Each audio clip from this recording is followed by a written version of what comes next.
हनुमान् श्रीपदो वायुपुत्रो रुद्रो नघोजरः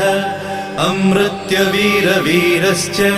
ग्रामवासो जनाश्रयः धनदो निर्गुणः शूरो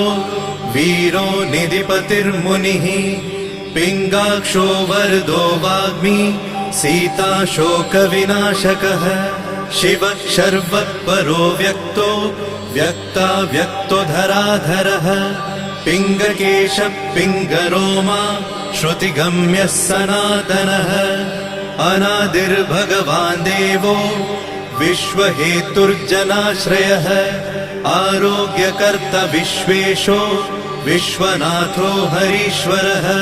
भर्गो रामो रामभक्तः कल्याणप्रकृतिस्थिरः